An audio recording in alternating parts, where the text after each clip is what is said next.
just want to do God's will. What you're seeking is a blessing from God. You must expect a miracle. You have the power of choice. Believe on the Lord Jesus Christ. Welcome to Life Today Live. Hope you had a good weekend, and we're kicking off this Monday with a hard-hitting interview, really. And, we hear, the abortion, obviously, after Roe v. Wade has been overturned. Abortion's a big, big topic. It's going to come up in the fall, it will, and it's going to be ongoing, especially now that the decisions are back to the states.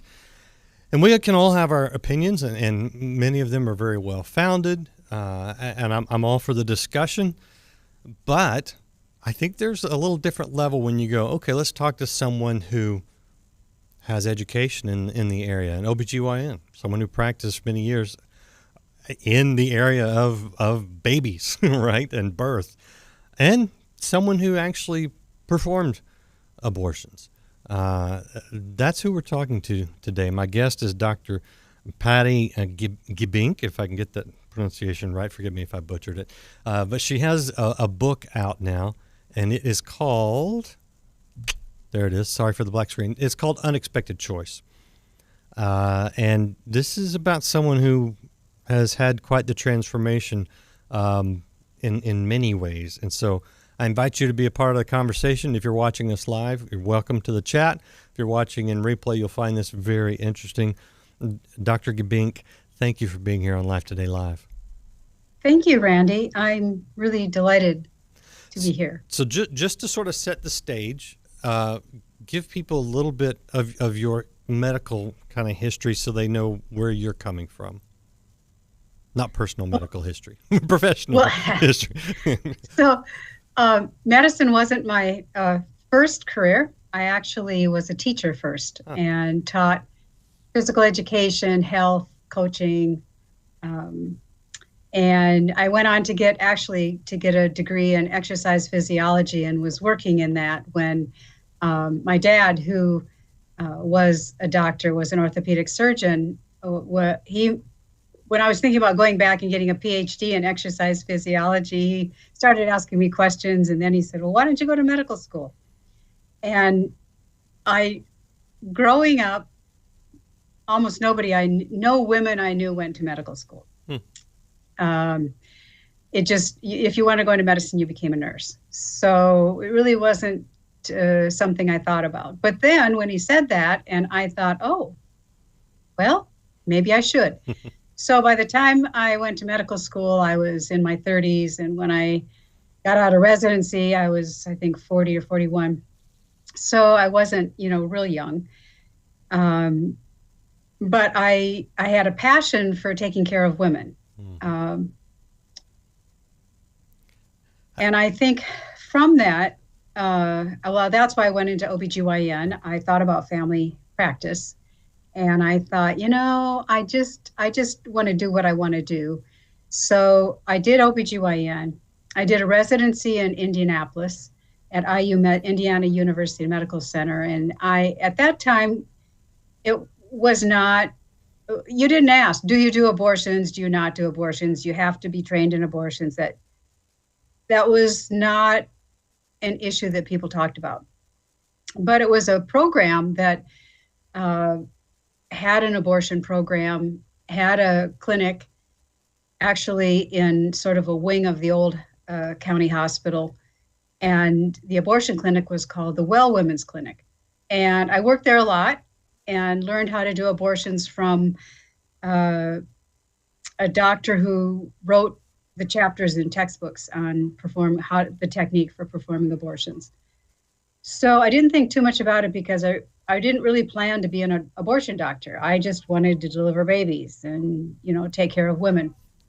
So I went into private practice, and after a while, I was approached by Planned Parenthood to do abortions 1 day a week. And what happened was the abortion doctor who had been doing abortions in South Dakota for a long time was retiring, and his exit strategy was to sell his private clinic to Planned Parenthood, who then he would work for them for a while until he wanted to leave. So I said, yeah, I could do that. So most of the time I was doing obstetrics, in my clinic, my own clinic. I would be seeing patients, doing obstetrics, doing some GYN. I could be delivering a baby. And then one day a week, I would go to Planned Parenthood and do abortions. And then the next day I might be delivering a baby. Can I ask people? Can I ask before we get into some of the abortion stuff? I'm very curious now because I've never thought about this. But so you're going to school to be an OBGYN. So you're schooled in the development of the fetus, of the child in the womb. And then what did they even teach you in a class on abortion? Because in my simple mind, that seems like sort of the opposite direction that you're being taught as an OBGYN. Is there? Yes. How do they teach that? Well, they don't. At that time, they weren't teaching about abortions in like medical school. Now I think that's changed, especially in some medical schools. In residency, every resident had to work in the well women's clinic, but you didn't have to do abortions. And the ones who didn't want to do abortions would do histories and physicals. And then the residents that were learning how to do abortions would do the procedure. So a question that I would get when people hear about my story, and they'd say, well, if you're delivering babies, and of course the goal is to have a healthy baby and a healthy mom, right? How do you change hats and go terminate pregnancies? Right. And for the most part, I maybe I just could compartmentalize because I didn't really associate one with the other. And only once, when in the book I told about when the one day eventually Planned Parenthood asked me to work full time. And so I closed my private practice, stopped doing OB, and worked at Planned Parenthood full time. Now, we still only did abortions on one day a week. Occasionally, we do an extra day on a Saturday, for people who couldn't get there during the week. And the rest of the time, I'd be doing GYN or ultrasounds for dating pregnancies. And one time, there was a woman who wanted a dating ultrasound. And I went into the ultrasound room at Planned Parenthood and saw her belly. And in my mind, my OB hat goes on, and that's a baby. That's a baby. So when I scanned her, she came out, I can't remember now if it was 23 and a half weeks or 24 and a half weeks, whatever it was. I told her, I said, well, you certainly can't get an abortion in South Dakota because we only go up to 14 weeks. And now I don't even think you can get one in Omaha. And she said, I have an appointment in Kansas in 2 days, as long as I'm not beyond, I think it was 25 weeks. And I got her at a few days less than the cutoff. Yeah. And in my mind, I again thought, well, if I'd have known that in advance, I'd have tweaked a few of the numbers and made her beyond the point where she could get an abortion. Why? Because to me, that's baby. Yeah. I think I did a pregnancy termination when I was a resident at 22 weeks, but it was an induction. So you come into the labor and delivery, you have a private room, and we induce the 22-weeker for the abortion. And that was in Indiana. I don't know what they do now. Mm-hmm. Well, now, of course, they've banned abortion in Indiana. But in South Dakota, there was a limit, and we only did first trimester, which, of course, even under the Mississippi law, which is 15 weeks, that would be okay. Mm. Although South Dakota now has a trigger law, so all abortions are banned. Oh, wow. With a couple exceptions. Yeah. We're going to see a lot of that. So what was it in particular that started to change your mind about abortion being wellness for women and maybe something a little different? So I worked at Planned Parenthood in Sioux Falls, South Dakota for 3 years, part-time for a couple of years, full-time for 1 year.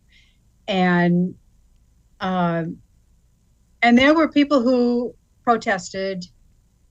I got hate mail. I got called names. And none of that had any difference. If anything, it made me dig my feet in and believe even more what I was doing was right. No, that's very interesting. And pro-lifers hear that, but go ahead. All the nasty photos and all that stuff just made me more determined to keep doing what I was doing.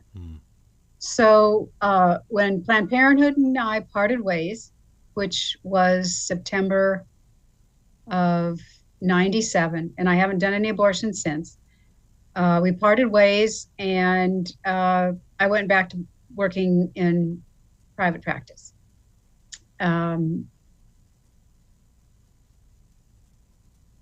So it wasn't until I had a lot of humbling experiences, and God finally put me to a place where he could speak to me and put me in a small little church and saved me, redeemed me, forgave me, and then started changing me. And one of the things that happened was I tried to read the Bible before because I'd been to a couple different churches, grew up in a Baptist church. My first marriage, I went to a Lutheran church. And then I kind of walked away from it. But so I'm in this little church, and I got this hunger to read the Bible. And it's like I could start reading it and understanding it. And so for almost 2 years, another woman and I, she lived on a ranch and didn't come to town. So we had a phone Bible study for just under 2 years. And so we were reading the Bible together. We both were older women who were just, getting in the church. And we did this Bible study. And as I read the Bible and I started understanding God's character and God's heart. And, I didn't worry. There were two things that I was so ingrained in believing. One is, reproductive rights, and the other was evolution. And in my small, somewhat provincial church, people they were so adamant against abortion and adamant against evolution and creation and God created. And so I just kind of kept quiet, and people really didn't know what I had done, which, was hard because when the topic of abortion came up and the words were so heated and so passionate, but not always kind. Right. And so I would just kind of shrink in my chair like, oh, if they knew what I did, they'd hate me. But eventually, slowly, God just revealed to me that his heart is life, that his character is love and forgiveness and redemption, but he's also a just God. So there are things that, that the Bible speaks about that are wrong. And, murder and even hate and a lot of things are wrong. So eventually, there wasn't an epiphany. There wasn't, all of a sudden something hit me in the head and I said, oh, abortion is wrong. It was just a slow realization. And then I got involved, or the word was out in 2006. And very slowly it got out that I had switched sides, or was switching sides. So I was approached. South Dakota had put a referendum on the ballot that would ban abortion and put it up to the vote of the people because the legislature had already banned abortions. But they put it up to the vote of the people, and we lost by, I don't know, 4 or 5 percentage points. But in that time, they asked me if I would do a TV ad. Oh, wow. And supposedly, they said, well, we're going to individually take pictures of individual doctors. We're going to Photoshop them in together, and we're going to put this out. Well, once they videoed mine, they decided they would just put me on there. Basically, I'm saying I'm Dr. Patti Giebink, and I used to work for Planned Parenthood, and now I'm asking you to vote yes for life. And whoa, you talk about coming out of the closet. Yeah. Oh, wow. Oh, wow. And in the book, and you probably read the chapter where it's called Fan Mail to a Feminazi, where for some reason I had kept a lot of the mail that I had gotten over the years, both pro and con. And it's kind of funny as I went back and looked at that. But so the ad came out. Couple days before it went on the air, I emailed my sister, who's very pro-choice, and she was not happy, said, I'm not going to talk to you anymore. And, but God had a plan. It hit the airwaves, and 2 days later, I flew to Pakistan for a month to work at a missions hospital saving babies, basically, doing obstetrics. And when I came back, the dust had settled. But now, all of a sudden, my face was out there, and I'd run into people who say, you look really familiar. I said, well, don't you remember those ads? And then, of course, I went back to church, and I went, oh, my, what are they going to think? Yeah. Well, they've been pretty quiet. Most of it was, they're still very accepting, and they're thankful that I changed sides. And it's given me an opportunity to talk to people and say, do you remember how passionate you get? I sat and felt condemned, judged and condemned and miserable. Can you imagine a woman who's had an abortion, who already feels bad for the most part? Yeah. And they're sitting in church and they feel bad all over again because, people are, it's not that they're trying to hurt people, but they're so passionate about it. Yeah. So it's so important in this time, especially now, for such a time as this, that the church learns how to talk about this topic in a compassionate way, because I would put money on it that there are many people in your church who have been affected by abortion, who've been hurt by abortion, and we do not want to compound their pain. Yeah, and I'm going to ask you about perhaps the better way. I want to get your thoughts on that. But I want to show people your book. This is Unexpected Choice by Dr. Patti Giebink. It's available now. Very interesting read, but also I think helpful in helping us do better at changing people's hearts and minds. There is something that happened to you in Minneapolis that I thought was interesting. Can you tell us what happened there? Oh, refresh my memory. So many things have happened. At the conference, the 5-day or 5-6-day conference. Yeah. This was in 2006 also. This is kind of what started the ball rolling, because up until this point, I had suppressed everything.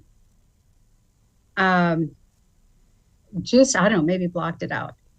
And I went to this conference with a couple of my friends. We drove 6 hours from the middle of South Dakota to Minneapolis to this conference on healing and deliverance. And at the end of 5 days, Friday afternoon, they invited people up to the stage for comments and whatnot. And I am not one person, even though I get very talkative about my book.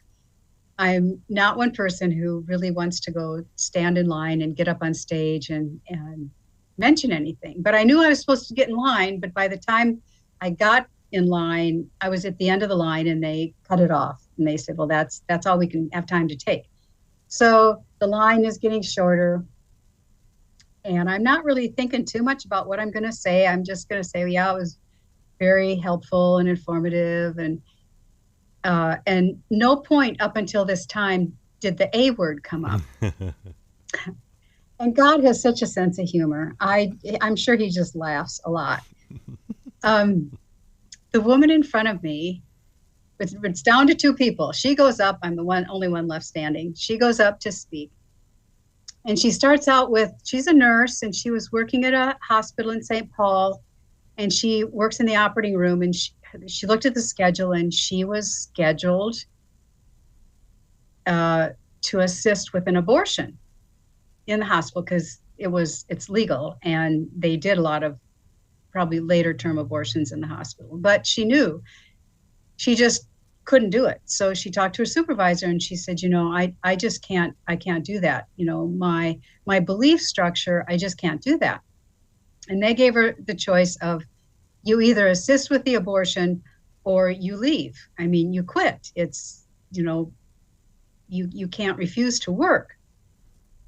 So she's telling this, and I'm laughing and crying, thinking, okay, God, you had a purpose for me getting in this line, and I'd really like to go sit down, but it's like my feet are nailed to the floor.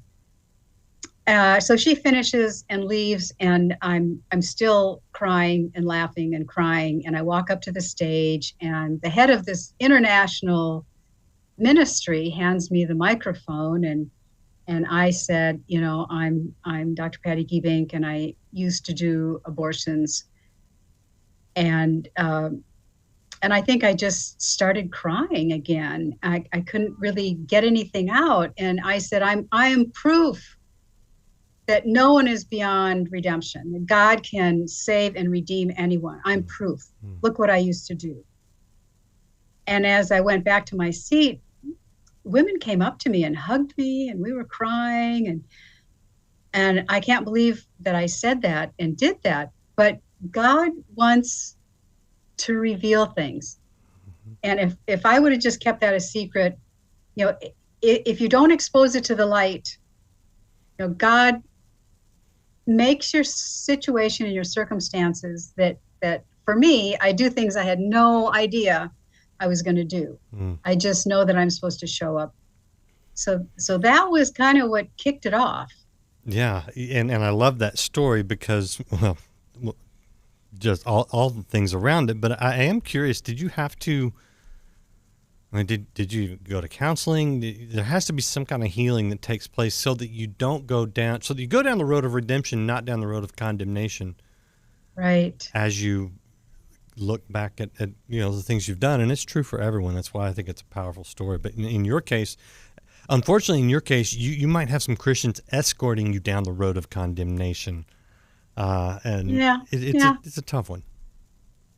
Yes, and at first it took a while, and like I said, God arranged different circumstances, where God knows what we need, and His timing is perfect. So it used to bother me when people would come up and say, I know we're all sinners, but I've never done anything that bad. Right. And it used to just throw me for a loop. And now, I have been healed. I was healed. There are different places you can go. There's different ministries. And I was approached by a number of the ministries that said, you can come out to, what's his name? He has one out in the Northwest, has a ministry for people who've been involved in abortion. And there were a couple of others. And I was working. I didn't really have time to go, but God orchestrated everything I needed. Yeah. And I think the point at which I was healed the most, and you can go online and find the YouTube video, very humbling. It was the call Nashville on July 7th, 2007, 777, talk about a perfect number. And many big names from different ministries were there. And then there was me, the former abortion doctor. And we were repenting for our involvement in abortion. And of course, I was the only former abortion doctor. There were other people.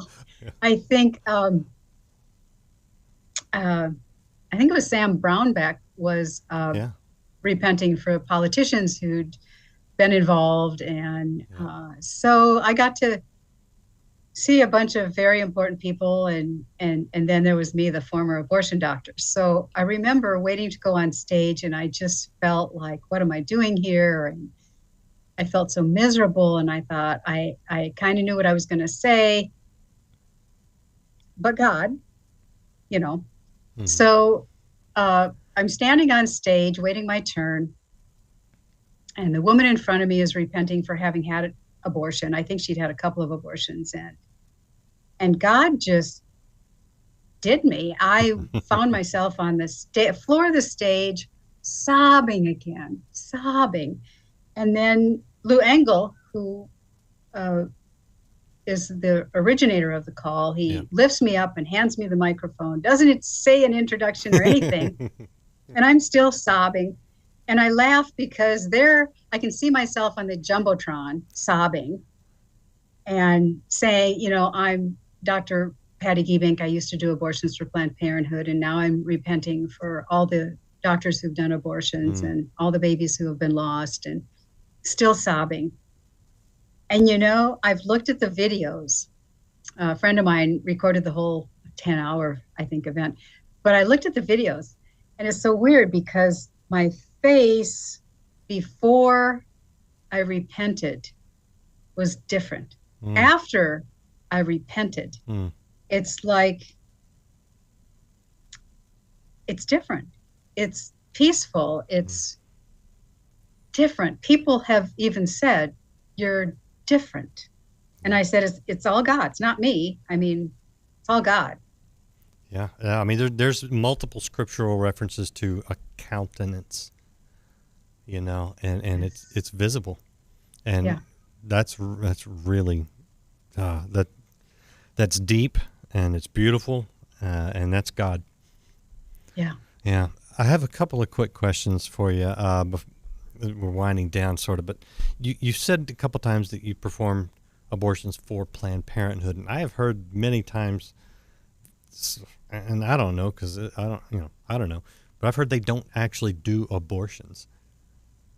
What's going on here? Does Planned Parenthood do abortions, or just refer abortions, or are they intertwined? I mean, I don't understand the situation entirely. Well, that's a good question. And I would venture a guess that most Planned Parenthood clinics do abortions. Certainly the big Planned Parenthood clinics in New York and areas where there's a lot of people, and they always seem to put them up in areas of certain areas. Low income areas. Yep. So they don't have to get transportation there. And Planned Parenthood, the number one thing they do is abortions. Now, not every Planned Parenthood does abortions. And I know that there's federal money that says you can't get money for providing birth control if you do abortions. I don't know how Planned Parenthood separates one from the other, but abortions is their bread and butter. And in fact, where I worked on abortion day, I think it was 8 or 10 abortions we'd break even. So obviously we scheduled at least double that. Jeez. Because you don't always have people show up and they don't call and cancel, and you can't get hold of them because most of the time it's not, a workable phone number. So there's no communication. So you overbook because you figure X number of people aren't going to show up. So we knew we had to do many more than what it took to break even. So, that's huge. And truly, Planned Parenthood, I think their number one thing is to do abortions. All right. So the next time I hear some talking head on the news running down that line, or somebody commenting on one of these channels, I'm going to go, I talked to a doctor who used to do them. So they finally get this one straight. Because it's just, I get tired of the misinformation and disinformation, and you were there. Last question, and maybe one of the most important ones, definitely one of the most important ones. As pro-lifers, and I am staunchly pro-life and never will apologize for it, but guilty of being insensitive to women who have been through abortions at times, out of ignorance on my own part. I hope I've avoided the meanness that you encountered. I don't ever want to go there. What is the best way for us to bring people out of the mindset that they're in, to redeem people, to to reach them with God's love and life, and not with just judgment and condemnation? Well, several things. One, read my book. And I have a friend who was trying to talk to her sister who is very pro-choice, and she said, how can I tell her that abortion is wrong? And I gave her your book. She read it. She said it was non-judgmental. I said, good. Use it as a foundation. Ask her, what did you like out of the book? What did you dislike? What did you agree with? What did you disagree with? Did you learn anything new? So make it about the book, not about your relationship with your sister. Don't make it personal. Churches, I've talked to churches and I've said, until the church is a safe place for all sinners, it's going to be a problem. So you need to just imagine that, think everybody, whether they know it or not, in your church has been affected by abortion. And how would you speak to them knowing that if you're talking to somebody who either had an abortion, paid for an abortion, or whose best friend had an abortion, or just assume that they've been affected by abortion and have your language that way.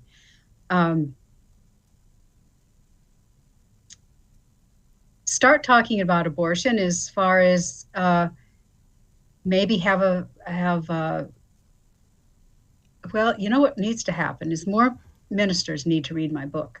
I sent my book to the head guy in South Dakota for my denomination. And when I ran into him a couple months later, I said, have you read my book yet? He says, oh, it's on my night table. I said, well, just read the introduction.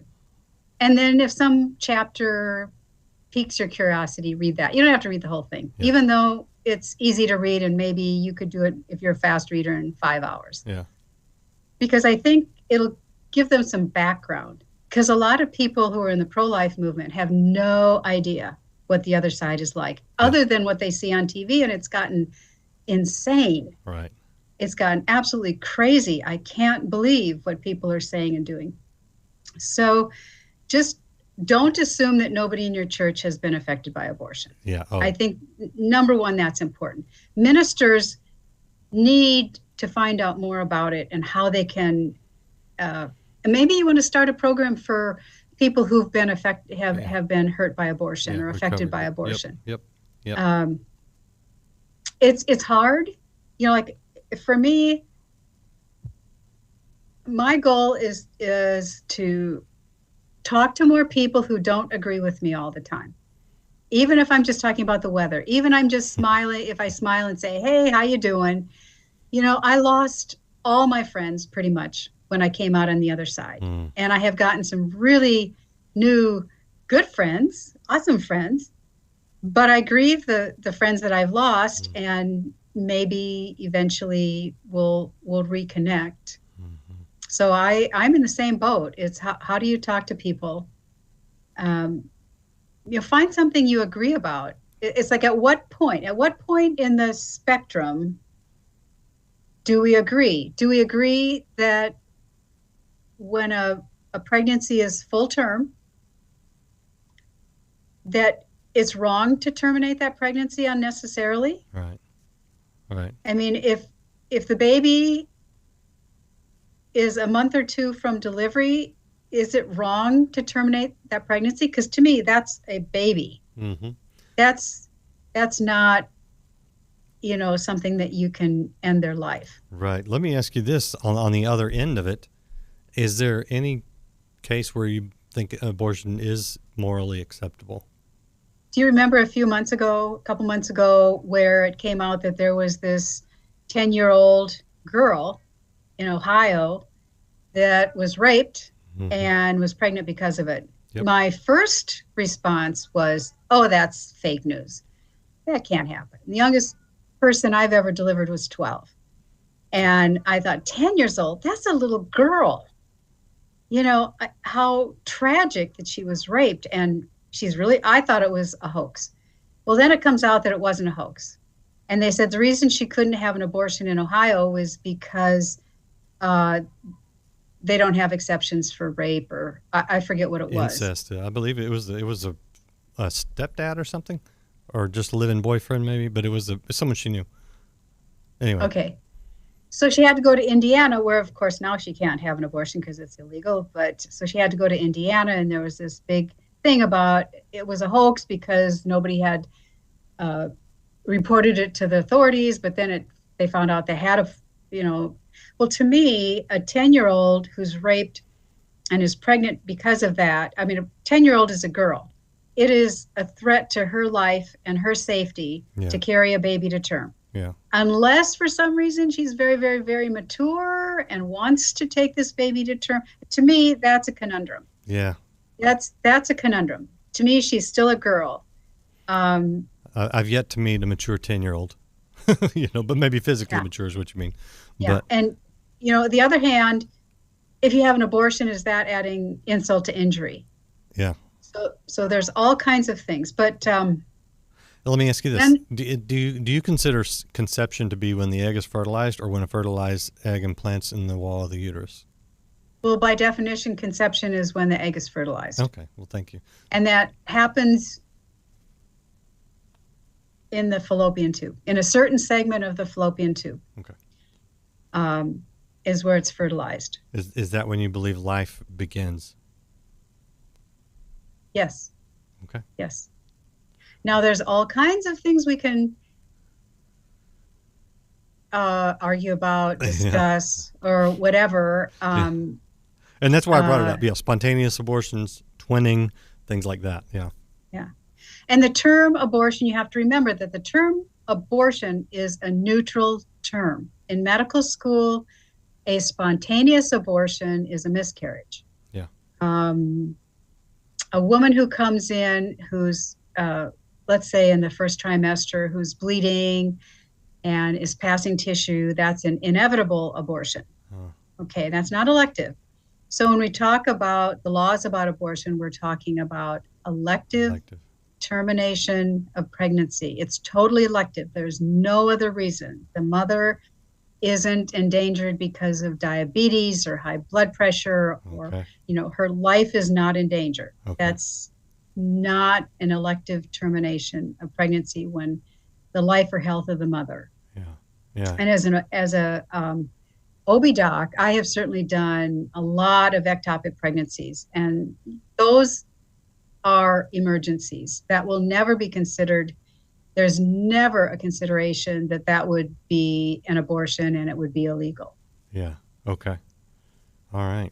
Very informative. We could probably go on, but I'll give you the last word. Yes, pick up the book. It looks like you get it at unexpectedchoice.com. That is the name of the website. And the book looks like this: fascinating, thought-provoking, and I think helpful, especially for those of us who are pro-life and want to understand just better what we're dealing with, how to deal with it, and how to do it in the right way. But Dr. Giebink, please, the last word goes to you. Whatever you want to end on. I appreciate you being here. Well, I gave my book to a number of my friends that are pro-choice. One was the first review on Amazon. And she sent it to me. She said, "Is this okay?" And I said, "I would not change a word, even if I didn't like it, but it's perfect," because she goes through and she talks about the book, and then she says, and she's still pro-choice. So I'm not telling you what to think. I'm telling you what I lived through. I'm telling you about my journey. I take you overseas, where I work in missions hospitals where they don't have the health care we have, and I'm literally saving babies. So, I mean, that's my passion. I talk about legislation. I talk about my really, really, really good friend who founded Alpha Center in Sioux Falls, which is a pregnancy help center, and how our relationship has just been so much fun. And she, if anybody, helped me, because she and her Alpha Center, they love me. They're so compassionate, and I've never felt judged. I've never felt anything negative from any of them. I'm always getting cards from them that say, "We love you and thank you for all your help." And they just came around me and loved me. And people like that loved me into the kingdom. and loved me into the pro-life movement. I love that. It reminds me of the old Sunday school song that we sang when I was a kid. They will know we are Christians by our love, by our love. And that is it. Dr. Giebink, thank you so much. I really appreciate the insight and you taking the time to share with our audience today. Well, thank you, Randy. I hope this was helpful. Absolutely. And wow, out there watching, thank you for being a part of the conversation, for your comments, for watching. Hit share. This is the kind of thing that we need to really dive into if we're going to win hearts and minds into the pro-life movement and into God's love, into redemption, into a better way. That's what we're here for. So hit that share button. If you haven't subscribed or followed, do that and come back. We've got more for you all week here on Life Today Live. We'll see you again next time. This is your hour, angry mob. Forever. And the hour of darkness. But enjoy it. Squeeze all the fun you can out of it. This is your hour. This is your hour. Because it's soon going to end. And truth will be on the throne for a change. Sunday is coming.